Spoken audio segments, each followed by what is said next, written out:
Hi, welcome to my show, Friday PM. My name is Luigi Scarcelli. My guest tonight has got a very special memoir that I enjoyed reading quite a bit called The Ghosts of Walter Crockett. He's a state representative. He's also president of Eli Soda. His name is Ed Crockett, and we're going to sit down and talk to him a little bit about his book. So hope you stick with us. Thanks.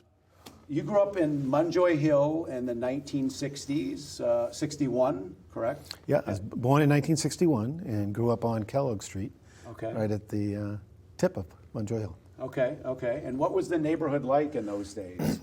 Well, it was quite different from what it is today. Okay. And the primary differences that I noticed more than anything is there were really no cars on the road. A lot of the families that lived around Kellogg Street, like mine, did not have a car. So, and if the families did have a car, it was parked in their one-lane driveway.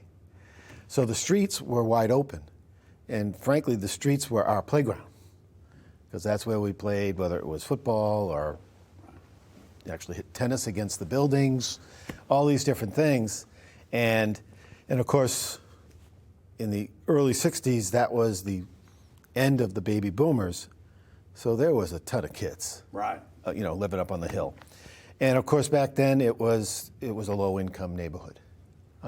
Pretty much everybody there was, most were often single-parent households, and a lot of kids. Like I was the youngest of 8, and all around us there were, multiple kids in every house. And the other thing that really struck me was. Today versus then is I wax nostalgic and I drive up on the hill all the time because I still live in Portland, and you don't see any kids driving around. Right. And one of the things that struck me the most was when I was growing up on the hill, there were 6 elementary, junior high school schools on Munjoy Hill. On Munjoy Hill. Today there is 1. And it's an elementary school. So the kids are gone, and now you can't find a parking spot. Right, exactly. Your life story, I mean, what I found really interesting is it really had a dramatic change at a very early age for you. I mean, it was the age of 2 when your father left home, and it was a very difficult time for him, as well as your mother and you and your siblings. And that's really the trajectory of the book. So Can you tell me a little bit about that time and really kind of what happened? Yeah. Well, my dad was a Korean War veteran. Mm-hmm. And after coming home from the war, that's when he met my mom. And now my mom already had 5 children from a previous marriage. But they struck up a relationship, and in 1958 got married. They had my brother Walter in 59, my sister Carolyn in 60, and then I came along in 1961. Now, unfortunately for my dad, he was already an alcoholic. We would have considered him an alcoholic today when he was 15 years old, right? Because he was running around in the bars at 15. And interestingly enough, they called it. He had his own cut at most of the bars, which today is a credit card. Right. Tab. So he was, drinking heavily already. And then I believe the added responsibility of 3 kids on top of 5 others probably was too much for him. And so the drinking just got out of control to the point where in 1963, when I was 2, my mom had to kick him out. Right. And the biggest reason that happened, because that was a very hard thing to do, especially in those days. Right. But my mom had some health problems of her own, which limited her, employment opportunities. And with my dad living with us, we would not have qualified for state support. Right. And so that was it. He left. Sadly, really didn't have anywhere to go, and spent the next 17 years on the streets of Portland.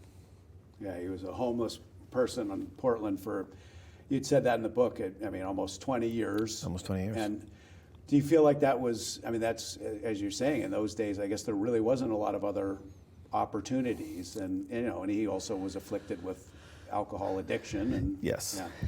No, there really wasn't. The only, we called it a flop house back in the day, was on India Street. Okay. It was called the 24-Hour Club, which is the Milestone Recovery Center today. And it was obviously, it was it might have held 20 to 30 men, primarily back in those days. And it was, first come, first serve. And there were a lot more than 30 people out on the streets. Exactly. So most of them ended up sleeping in the park or finding cover, behind buildings and getting out of the cold and the wind. And interestingly enough, the jail was actually a haven back in the day, because if there was room in the jail, the police would let them sleep it off in a cell, and they walked out the next morning. Times have changed. That's probably not practical today. Right. But those are all the different things that was going on back in the 60s and 70s. But as you were growing up, you had, there was a lot of struggle with, what I read about was a lot of the struggle of basically being in poverty. I mean, the poor kids thought you were poor, right? You were, and you struggling to have coats that didn't look like the coats that were from the government issued coats. Right. I mean, it was a lot of working your way through a lot of that, and that's very difficult. There's probably a lot of shame involved, and just a very difficult thing about being in that circumstance. And compounded was that your dad was a reminder of that often. And what I culled from the book that was really difficult was the time that you talked about when you were in grade school. I think you were going to school at Cheverus at the time. I was a freshman at Cheverus. Freshman at Cheverus, waiting for the bus. It was on Munjoy Hill, Washington Avenue area. Actually, the corner of Lincoln Park. Corner of Lincoln Park. And your dad came upon you and your friends panhandling. And so that's the horror of it, that, oh my God, and your friends knew the situation. Some did. But the compounding part, that was the most horrific part, was that he did not recognize you, and he's panhandling from his own son and didn't even recognize you, probably because he was drunk or things like that. I mean, and you said you ran miles, yeah. So, not that I've already explained a lot of it to you, but can you tell me a little bit about how that felt? Yeah, no, I'll extend a little bit of that story, and I won't go. There are a number of situations where, the two forces met, during my youth. That was one. I won't get into all of them because we want people to actually read the book and buy the book. Yeah, I was a freshman going to Cheverus, and this was interesting too for the time.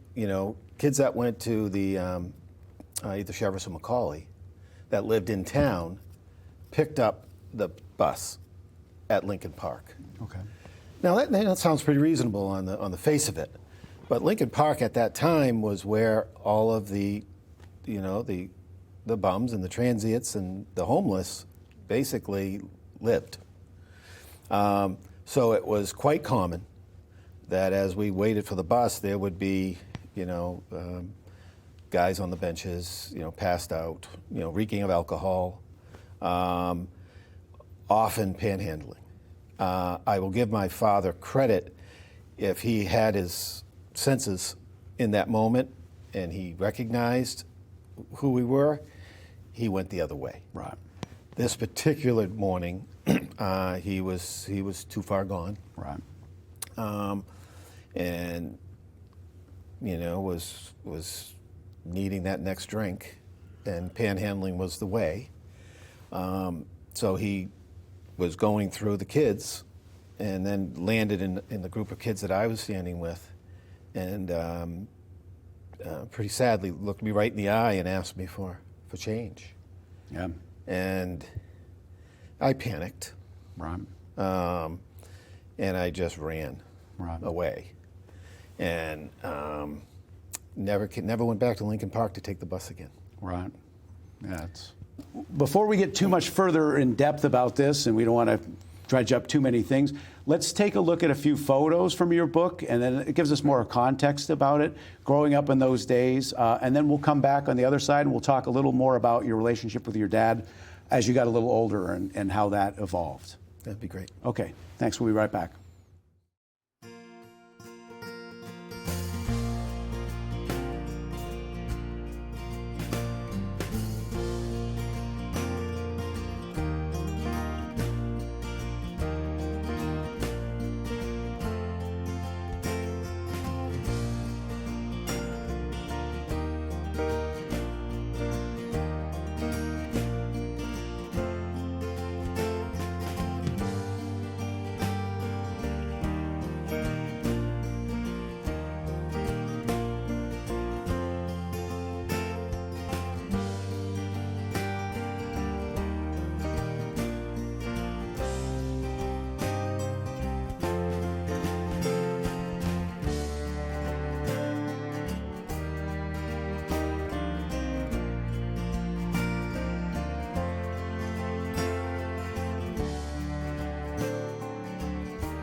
We're back. We're talking to Ed Crockett about his book, The Ghosts of Walter Crockett. We just saw some photos, got kind of an understanding of that time. I kind of wanted to also touch a little bit on, as you got older, you went to college, you'd worked hard, you got into, you were at Orono undergraduate, Boston College for your graduate studies. Yes. Around that time, when I think it was your undergraduate studies, is when you and your father had that second chapter. You were able to reconcile a little bit with him. You talk a bit in the book about the story where he finds you, he knows where you're at school, he's working as a custodian up in the Bangor area, and he wants to talk to you. And before me telling too much about it, can you tell me about that chapter where things restarted a little bit? Yeah, the real miracle is that after 17 years, on the streets, he was drying out for what proved to be the final time at Togus. Mm-hmm. And while there, he met this intern. They took a shine to each other, and about a year later, they were married. Mm-hmm. All of this was news to me. Right. I wasn't aware of any of this because I hadn't actually seen my father since that incident in Lincoln Park. Right. When I was 14. So fast forward to my junior year in college, and I was in my fraternity house, and it was April of 1982, and my father showed up at my fraternity house, and he had been 2 years into sobriety. His wife was getting her master's degree in psychology at the University of Maine. Yeah. So that's what brought them to Bangor. Area. And they actually had settled in an apartment in Orono. So he'd been there since September. And he finally worked up the courage to try to re-enter.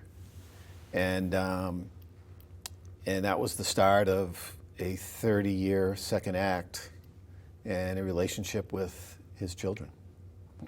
And, that was unimaginable, certainly for me at the time. It was also an incredible blessing.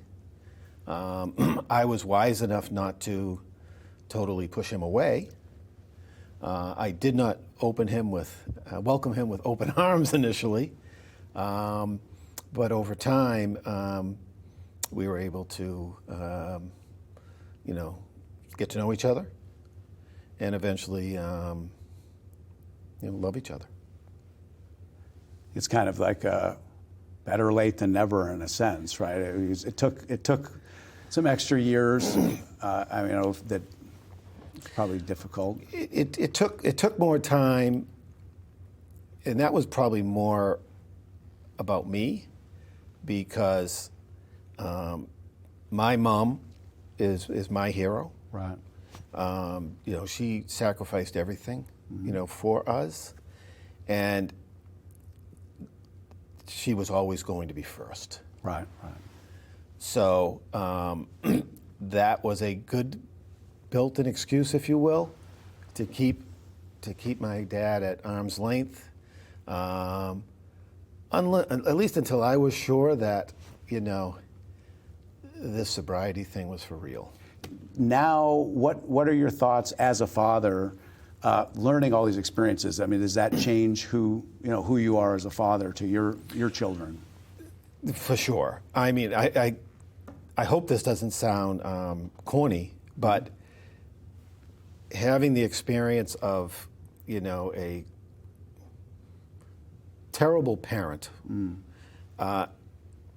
turning it around and redeeming themselves, certainly softened my heart, right, and how I looked at things. Luigi, really taught me, probably the biggest thing I got out of it was it taught me and helped me understand what forgiveness is all about. Because I hated the guy. Right. And I had good reasons. Right. I had good reasons. And, but slowly but surely,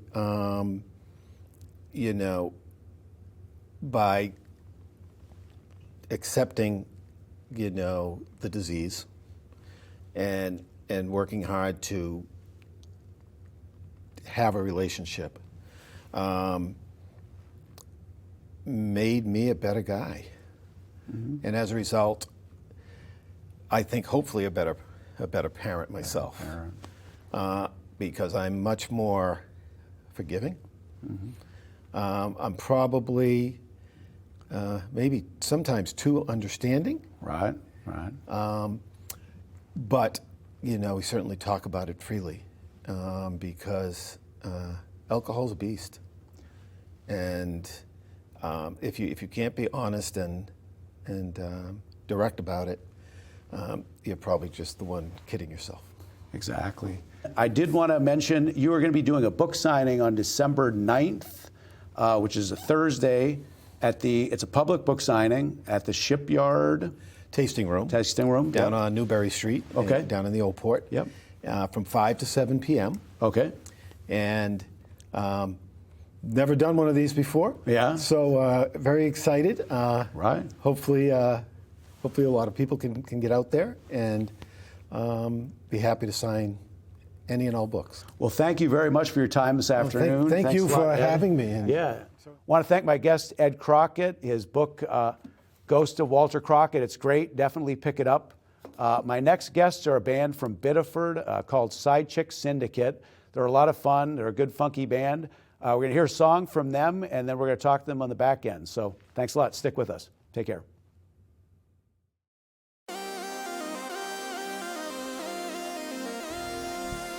She wants society, but there's no society anymore. She wanted equality, but there's no quality anymore. There's just no time to be, or even talk about destiny. The crystal slipping from her hand shatters back to dust and sand. She needs some frequency, driven by the moonlight and the shore. We're burning through this season, and there's no stopping till we're satisfied. Dance, move, hide in the rhythm and survive in the groove. Dance, move, do whatever you can, do whatever you do to get through. Keep your heart on fire and you look so cool. Dance, move.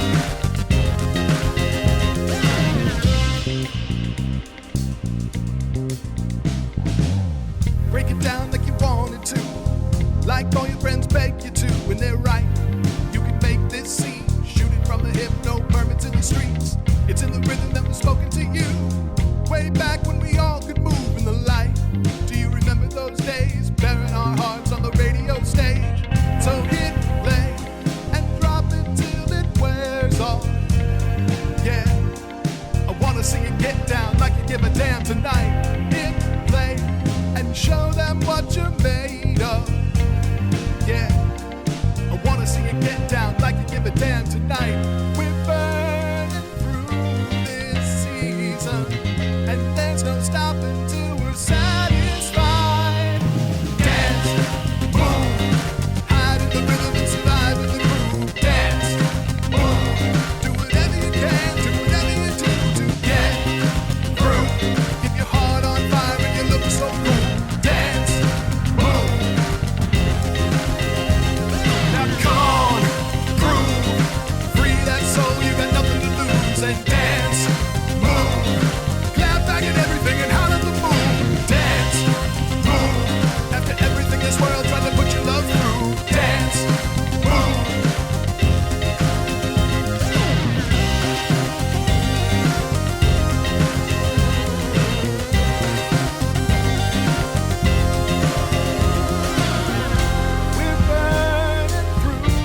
rhythm and survive in the groove. Dance, move, give it everything you don't think you got. Come on, groove, free that soul, you got nothing to lose. And dance, move, clap back at everything and holler the boom. Give your love its due. After everything this world tried to put your love through. And dance, move, dance, move, hide in the rhythm and survive in the groove. Dance, move, do whatever you can, do whatever you do to get through. Keep your heart on fire and you look so cool. Dance, move.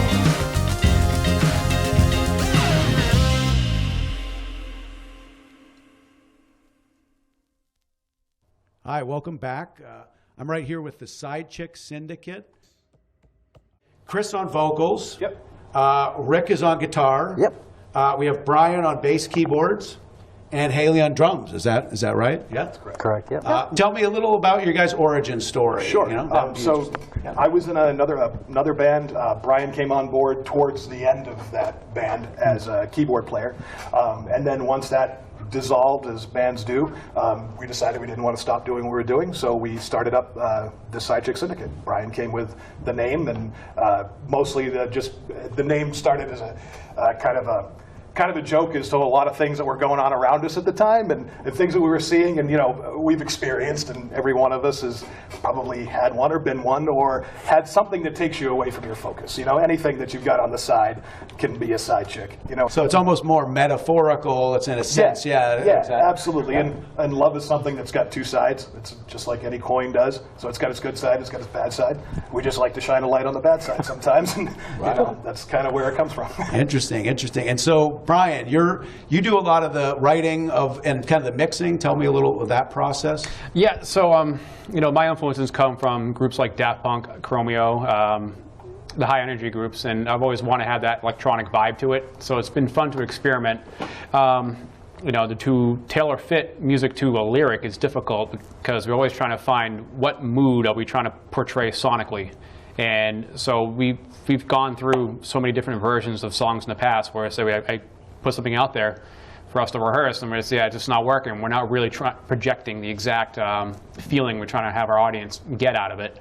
And so it's a lot of trial and error. I mean, what I like about music, it's the opportunity to create. It doesn't have to be right every single time. It's good to have colleagues we to work with say, I like it, I don't, think of this, think of that. We work with each other, we bounce ideas off each other. So the biggest thing for me is trying to find the right timbre or color you're trying to get out of the emotion when it comes to words. And is there a website to look you guys up, social media to find you guys? Yeah, we're available on Facebook, Instagram. Okay. Currently building our website as we speak. It should be available in the next couple weeks. But we're available on YouTube. We have some promo videos and other fun things to find on there. Is there a place where we can see you guys next? Where would that be at? Absolutely. Champion Sports Bar in Biddeford, December 4th, 8 p.m. We're going to be opening up for Signal to Noise.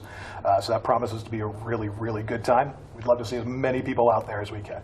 The Champions, December 4th, 8 p.m., Biddeford. And that's our show. Thank you guys very much. We'll see you later. Take care. She wants to take down the love I wear as my crown. She wants me on the ground. She's looking for me, burning down the city tonight. Burning down the city. Burning down the city tonight. Burning down the city. She's looking for me, burning down the city tonight.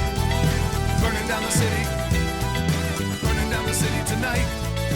Burning down the city. She's looking for me.